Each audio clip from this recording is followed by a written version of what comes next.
What's good, beautiful people? It's your girl, ImStillAsia, baby. Cause every time I close my eyes, I see you. Welcome back to my channel, ladies and gentlemen. If you are new here, hello, and welcome. Okay. Be sure you like, comment, and subscribe. Hit that notification bell so you don't miss any videos from your girl. Okay, y'all, I had to look down because the other day, y'all, I actually hit streaming and we came on live and y'all was like, how they don't know they on live, y'all? So I had to check. Anyway, that really happened, y'all. Anyway, so today, y'all, as y'all can see from the thumbnail, today I'm getting into Mr. Ballin'. Okay, I gotta call it for Mr. Ballin' today. It's been a little minute, y'all. I know y'all be hitting me in the DMs like, Asia, you need to come on with Mr. Ballin'. You tripping, okay? Y'all, pump the brakes. I got you, okay? Dang, all right? So, today, y'all, I am getting into Mr. Ballin'. This is the Russian sleep experiment, aka the most horrifying human experiment in history. Okay, that just sounds scary. That just sounds like something I don't want to be a part of. Okay, I don't want to be part of the experiment. I don't want to be the experimenter. I don't want to be no part to that. Okay, I don't know what I'm gonna see. I don't know if I want to know what I'm gonna see. Okay, so no, he be coming with the storytelling, y'all. So if y'all want to check out Mr. Ballin's channel, I will be sure to link this video in the description. If you want to check it out, feel free to do so. Okay, I highly encourage. He got some fire content over there. Okay. So, I ain't finna hold this video up, y'all. This video is long enough. So, go on and get your popcorn ready. And let's go on and get into this video, y'all. Okay? Let's do this, y'all. Alright, here we go. Let me scoot over. Alright. It turned out that he had physically torn his vocal cords from screaming incessantly. Oh my. In the height of World War II, Russian scientists wanted to find a way to keep their soldiers awake longer. And so they devised this experiment, this human experiment. They couldn't come up with nothing else they wanted to experiment with? Okay? What? Y'all, you couldn't think of nothing else? I mean, to test the effects of extreme sleep deprivation. And so what they did is they rounded up 5 prisoners of war and offered them their freedom if they went through this experiment, which I can tell you went sideways. And so the way it worked is they were going to... It looked like it's finna go sideways. Just looking at that picture, it looked like it's finna go completely left and then left again after that, okay? And maybe another left after you hit that block, okay? I'm just saying. Put inside of this sealed gas chamber that continuously was going to administer this stimulant gas. It was an experimental stimulant gas. This is not something they knew much about, but they were fairly confident that it wouldn't kill them and that it would keep them awake. And so they put them inside the chamber and they started administering the gas. This was not at a time where they had closed circuit cameras. Those weren't around at the time. All they had was, they could put microphones in there, and they had these 5-inch thick little porthole windows. They had one porthole window where the researchers could look into the chamber itself. So the experiment begins, and really for the first 3-4 days, everything was pretty normal. At about the day 4 mark, the researchers started to notice a change in what they were discussing, the subjects. It went from kind of small talk over those first few days to fairly dark. They started talking almost exclusively about traumatic events that had happened to them in their life. And around the day 4 mark is when the subjects started complaining about being in this test at all. The first few days it was filled with some optimism that this was their ticket out of the terrible situation they were in. And then it really turned into, this is a terrible situation. Wow, I think it was around that's messed up, y'all. What? See, that's why would you volunteer yourself for that, okay? I know why they did it, y'all, but that's messed up. That's messed up that they. Oh God. And then it I really already turned know. into, this is a terrible situation. Oh, I think it was around the gosh. day 6 mark, the subjects stopped talking to each other completely. They became paranoid of the other subjects, and they went to their own sections of the chamber. You know, and in the chamber they had places to sit. There was food, there was water, there was a bathroom. There was books in there to read. They kind of took up space inside of the chamber. They began to believe that they could kind of like sell out their comrades in exchange for getting out of this experiment. So they would, you know, one by one come up to the porthole or go over to one of the microphones that was obviously placed inside the chamber and start whispering these kind of imagined defenses of the. Oh my gosh. Is this a real? No, this is not a real picture. That's not real. That right there is not what was really whispering in the microphone in the little portal. Okay? No. Placed inside the chamber and start whispering these kind of imagined defenses of the other subjects to try to get them in trouble in exchange for being released from this experiment, which, you know, that didn't do anything. You know, the researchers, they didn't care what they said. They just listened and watched. After 9 days, the experiment took a significant turn for the worse. It was the morning of I think it was the 10th day, where the screaming began. One of the test subjects began screaming. And at this point, everybody is totally like segregated. They're not talking to each other. They're muttering and whispering. And one of them just starts screaming. And so for 3 hours, they watch him scream at the top of his lungs and run back and forth across this little chamber until he stopped screaming. But they probably delirious times 10. Okay, y'all. What? Sleep deprivation on 10? Oh my gosh. Still running. And they could kind of pick up on the microphone that he was still making sound, but it was like these little squeaks. It turned out that he had physically torn his vocal cords from screaming incessantly. The other subjects didn't react to the screaming at all. It was like it wasn't happening, but they're in this confined space, right? It's like so loud in there. Right. And all that happened is, as he's screaming, the other subjects began ripping out pages of the book, soaking them, and then pushing them up against the porthole glass, obscuring the view. So by the time the subject who had torn his vocal cords stopped, well, by the time he tore his vocal cords and it went quiet, the researchers couldn't actually see into the chamber anymore.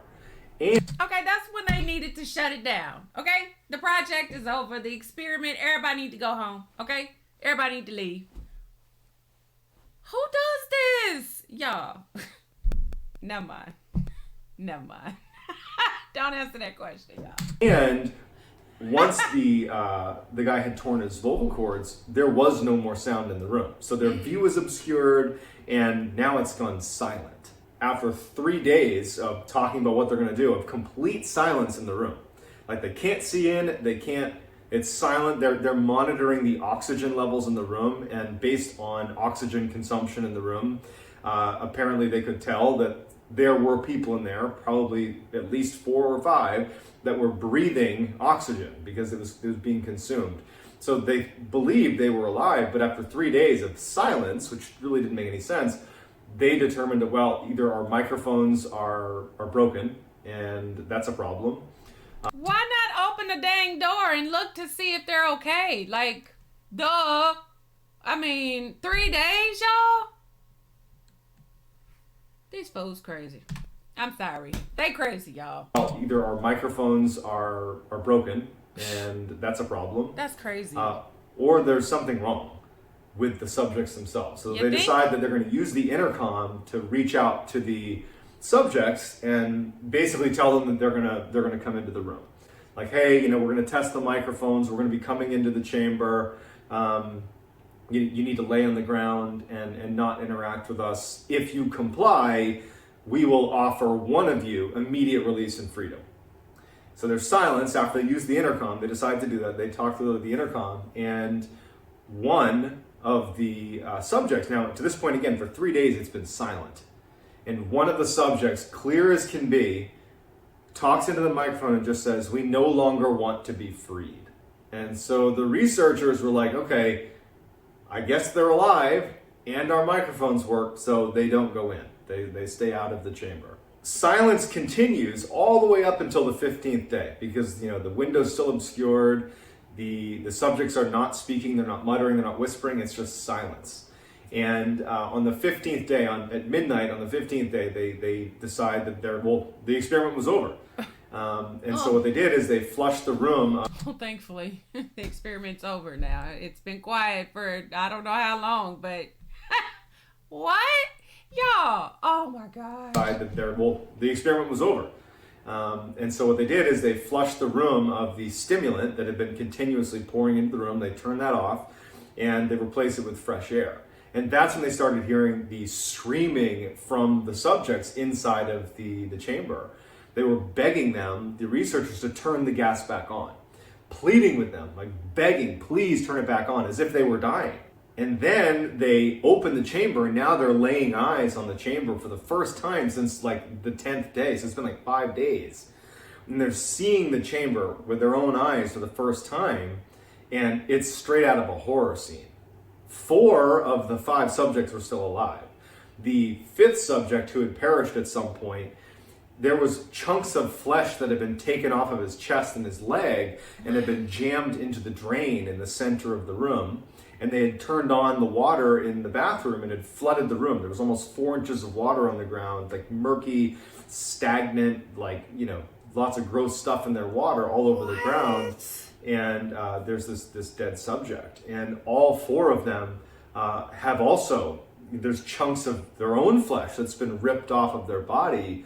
And it was later determined that it was self-inflicted, these chunks of meat that had been pulled off of them. And it was not by teeth either, it was by hand. Oh my gosh, y'all. What did they turn into? Okay, because at this point, I'm just like, we're not talking about human species, okay? Like, they done changed the inner mindset of the brain or something. Y'all, what? Y'all. This is sick. This is sick as I don't know what. Of them. And it was not by teeth either. It was by hand. And also, they were eating it. So they were ripping off pieces of their body and eating it. Oh. The food storage that was down there hadn't been touched in days. It was like they had all completely lost their mind and began eating themselves. The subjects did not want to leave the chamber. They just continued to beg for the gas to be turned back on. And so finally they brought in some soldiers to actually extract the living subjects out of the chamber, but they fought so aggressively to stay there. And in fact, one of the subjects jumped up and bit the neck of one of the soldiers, and he actually bled to death. Also, one of the Oh no. I ain't signing up for that either. I'm not gonna go in there. No, y'all need to send somebody else, okay? I don't want to be a part of that little soldier team, okay? Y'all need to put me somewhere in the back, okay? neck of one of the soldiers, and he actually bled to death.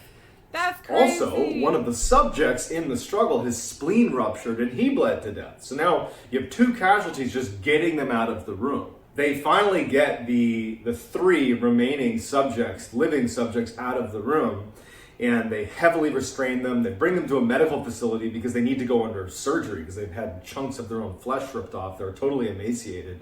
And the most injured of the 3 is immediately brought into surgery, while the other 2 were just kind of held in a holding room. And they try to give him a sedative in order to prepare him for surgery. This is not the anesthetic. This is just the sedative. And it's like he's immune to it. You know, they give him the sedative, it does nothing. And he's just like resisting them, and he keeps begging to go back under the gas. And then finally they say, okay, well, we're just going to give him the anesthetic now. And when they bring it out and they tell him, we're going to give you an anesthetic and we're going to give you the surgery, he starts viciously fighting back. He does not want the anesthetic. He's pleading for them not to give him the anesthetic, that he must remain awake. He needs to remain awake. Put me back under the gas. And in his struggle to not have the anesthetic given to him, he manages to tear one of the leather straps that was holding him down. So like an extreme amount of force. And then now we superhuman and everything, y'all. They superhuman. They done got these superpowers and everything, y'all. No, this is bad. He manages to tear one of the leather straps that was holding him down. So like an extreme amount of force. Wow. And then finally, when they give him the anesthetic, they had to give him like 10 times the dosage or whatever just to get him to calm down. As soon as he fell asleep, he died. So after he passes away, they move on to the next worst off subject, the guy who had torn his vocal cords and couldn't speak. They bring him in for surgery, and he can't speak, but he's shaking his head because he doesn't want the anesthetic, he doesn't want to go under surgery, and he's fighting with them, and he actually just passes out from exhaustion. And he too, once he falls asleep, or I guess falls unconscious, he dies as well. So now there's only one subject left. The other two that had lived to be pulled out of the chamber have now died as soon as they fell asleep. And the scientists don't have any idea why. Instead of bringing the last survivor into surgery, because now they've witnessed 2 surgeries end in death, they decide, let's put this guy back in the chamber and turn the gas back on, because apparently that's the one thing that's keeping these guys alive.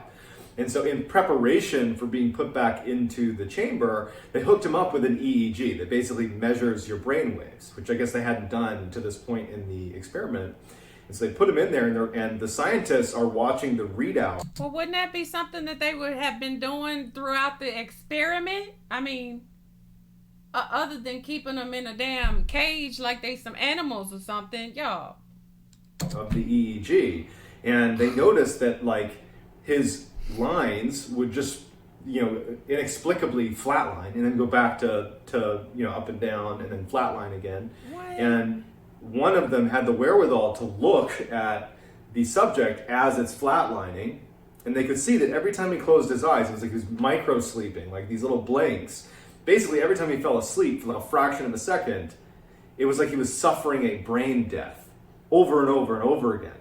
And as they're monitoring this, and they know what just happened to the other two, they died when they fell asleep. They're trying to rush to get the gas turned back on to keep this guy alive, but they didn't do it in time, and he eventually succumbs and falls asleep. And they can see before he ultimately dies that initially, when he finally fell asleep, the EEG showed that he had fallen into a deep sleep, and then he flatlined and his heart stopped and he died. All of the subjects died, and no one really knows what killed them. Was it the sleep deprivation? Was it the gas? It could be a mixture of the two, but we'll never know. But either way, all of them died. Now, this is actually just a story, and there's no evidence to suggest that it's even true. But during that time frame in the 40s, during World War II, there were known cases of horrific, unethical human experimentation happening. Right. Like, in the Japanese, that awful Unit 731, I would not suggest Googling that unless you got a really strong stomach. You had in the concentration camps, the German concentration camps, human experimentation was definitely happening. Mm-hmm. And obviously Germany and Japan are not Russia, but it was just in this era where human experimentation was definitely happening. So even if this particular story, the Russian sleep experiment, is not true, I wouldn't be shocked in the least if there wasn't a similar study done somewhere. Right. Obviously, the results could vary dramatically, but I do think that it's certainly possible that something like this could have happened. We continue to study sleep and sleep deprivation, and really there's not much known about it. We don't even really know why we sleep. But we do know that you will die if you go without sleep. I think the longest any human went without sleep was like 18 days. And I can actually speak from my own experience. I was a Navy SEAL for 7 years, and we go through something called Hell Week in initial training, where over a period of 5.5 days, you sleep for a total of 4 hours. Not every night 4 hours, but a grand total of 4 hours. And it's split up into 2 little chunks, 2 hours and 2 hours. And then there's like a 15-minute and 15-minute nap thrown in there too. And you really just lose your mind after 72 hours. I remember I was constantly hallucinating that when I was around my classmates, their head would turn into a big Rubik's Cube and start flipping around. And even when I got right next to them, their head would still be flopping around like a Rubik's Cube. And that's only 72 hours in. I can only imagine what would happen at 15 days. So that's going to do it. I hope you enjoyed my version of the Russian sleep experiment. Go check it out on Creepypasta or just Google Russian sleep experiment. There's loads of stuff on the internet about it. If you're not already, do check me out on TikTok. So my handle on TikTok is the same as my YouTube handle. It's Mr. Ballin. I post videos in there daily. Lots of horror stuff, scary stuff. If you're into that, go check it out. Also, I have an Instagram, John B. Allen 416 is my handle there. More Navy SEAL content on there, but if you're interested in that, go check it out. And that's going to do it. So please subscribe to my YouTube channel. Let me know if you want to hear other stories that you think I do a good job telling. Let me know, and I'll see if I can do it. And that's going to do it. Thanks. Y'all, this must be before like he started like getting real, like for real about doing like what he do on his channel. I never seen him even. Like, I never even seen him in the background like that, ever. As many videos as I've watched him in. So this must be like when he was like, maybe I'll take it for real. Like, maybe we'll see what happens type phase, okay? And he got for real about it and it changed. Like, that's just crazy to see him in that element, though. Like, you know what I'm saying? I see you, Mr. Fallon. I see you come up. I see it, okay? Y'all, I don't know what kind of experiment that is. I don't know where they do that at, but he is right though, y'all. They did have like some crazy human experiments back then, y'all. Like probably some stuff that people probably would be like, what? They did what? Why? Why would they do that? Okay. Y'all, but all them asylums and mental hospitals and stuff back then, y'all, like somebody had to figure out how to do surgery. I mean, hey, I'm just saying. So y'all let me know what y'all thought about this story. This was crazy. This is crazy. So no sleep, and we see what happens if you don't sleep. So you gotta go to sleep, folks. Okay, get your rest. It's important. Okay. So if y'all enjoyed this video, be sure you give me a big thumbs up, like, comment, and subscribe. Hit that notification bell so you don't miss any videos from your girl. And if ain't nobody told you, I love you. And I'm going to see y'all in the next video, y'all. Bye, y'all.